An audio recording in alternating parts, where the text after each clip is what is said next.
Girl who grew up sheltered, let me now put my input after having my video go viral. I realized I didn't tell y'all mine, so can I first say, as a girl who literally was depressed majority of her life, thinking she's the only one who ever experienced a life like this. And mine was not necessarily because of religious reasons. I know that's a big reason why people get sheltered. It was literally just like a control thing, and like my parents were young when they had me, and it was more like protection over protectiveness, and having a parent that wanted more control over people because they didn't feel that way. But yeah, that's where mine came up. It's amazing, you know, at 24, is that how old I am? At 24 to find out that you were not the only one after living in shame for so long. But hey, we've made it through. God brought us here. We're here. And now we're going to talk about our experience. So this is something where in therapy, I had to explain to me more than once, was that there's no like good or bad thing to do, or there's no like right, no, it's more like right or wrong. Y'all, if you grew up sheltered, you know what I mean, because everything has to be this way or that way. If you have a parent that's like my way or my way, that's why it's like in my brain I always be like, well, what's the right thing to do? She had to explain to me what free will was, and to be honest, you can quite literally do anything. You may have consequences, you know, but you can do anything. Like that concept never sat right with me until I got older, and I'm like, oh, I can do whatever I want. She literally was like, you could go decide to be a nurse tomorrow. You could decide to date whoever you wanted tomorrow. Like there's no right or wrong way of living life. And I think she was trying to lead me up to the point, but she was like, there's no rule book. Baby, if you grew up sheltered, there was a rule book. Okay? Yeah, fun fact, there's no rule book. Okay? Always just wanted everyone to like me because I basically got my validation from, oh, these people like me. Why do they like me? Because I'm the nicest person on the planet. Nicest person on the planet. I'm just the most people pleasing person on the planet, because that is where I would get my validation. People pleasing. So if somebody like me, I'll be confused. Like I would try to be nicer, or I would try to be more clingy, or try to get more on their side. Like, no, you should like me because of this. And I'm meaning like really young, so this was really toxic.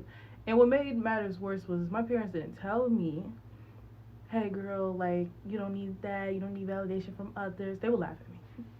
That made me feel so much shame.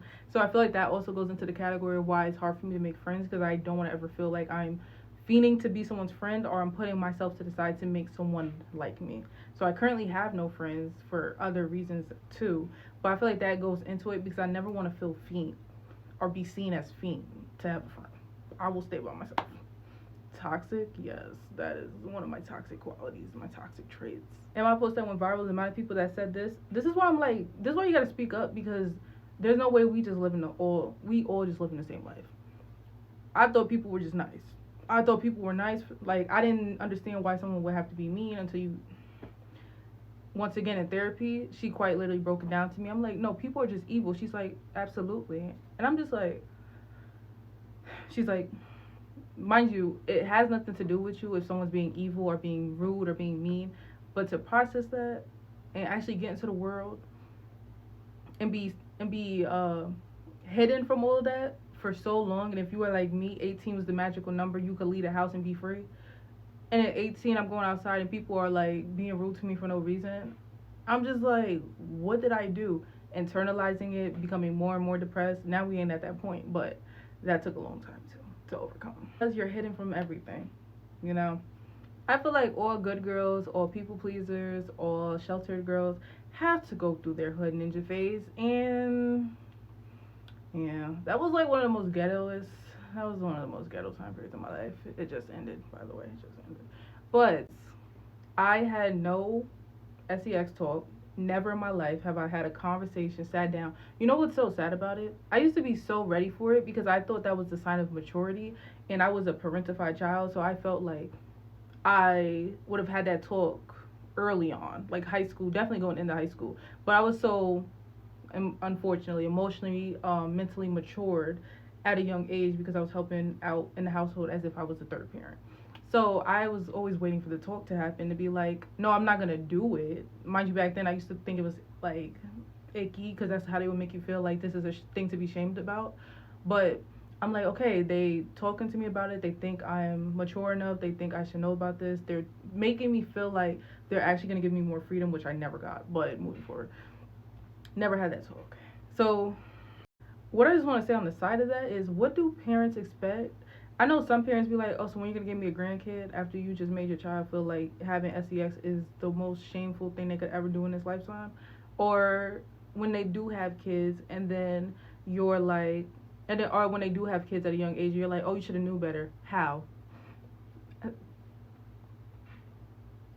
How? How should they have known better? And you didn't say a lick of a word about nothing about it. Like that's what pisses me off when people get broken down by somebody, like their parents, after they didn't tell them nothing about that or some other things in life, and be like, "Oh, you're so dumb, you're so stupid. How couldn't you have known?" That's a trigger for me. But yeah, I wasn't allowed to date. My dad was super overprotective, super like overbearing. I was not allowed to date. The only dating I entered into was the toxic relationship that I got into at 12th grade by sneaking around, because all you're gonna do when you make a shelter kid is have a sneaky child. So I didn't get into the sneakiness because I was so driven on fear. Like fear was instilled into us to not do stuff. So once 12th grade came, I got really rebellious because I was angry that I just spent my whole high school years on top of middle school, elementary, being sheltered, but to get to high school and still have to be sheltered. I lost my shit. I lost my shit. I was like, you know what? I don't care about none of this. Messed up. Got messed up mentally, but we coming back. And to end it off, I did not know people would lie to you. I did not know people would lie on their mothers and their fathers and their grandmothers and people's in the graves and have this whole fake persona narcissist. Just to sleep with you. Yeah. Yeah. Didn't know people would lie. I didn't know pathological liars was a thing. I didn't know you could show somebody their picture and be like, this is you at this place with this person. And they'll be like, that's not me. And it'd be like, so you don't trust me. Oh my Jesus. Stories for days. Stories for days. But I don't know. I'm thinking about making this into some type of series, because when I tell y'all, if you didn't see my viral post, I will tag it. But the amount of people living all the same lives, we're all living the same life. Okay, and the recovery is hard. And I do have a podcast channel where I want to get more active on there and talk about it. And I also have my regular channel where I'm just documenting getting my life to some type of normalcy after growing up this way. So if you want to check those out too. But I think I want to make a series on TikTok talking more about the things that people are saying in the comments. So let me know if y'all relate to any of this, any other things that y'all had to learn growing up, or whatever you want to vent about. Because growing up sheltered ain't for the weak, okay? It ain't for the weak.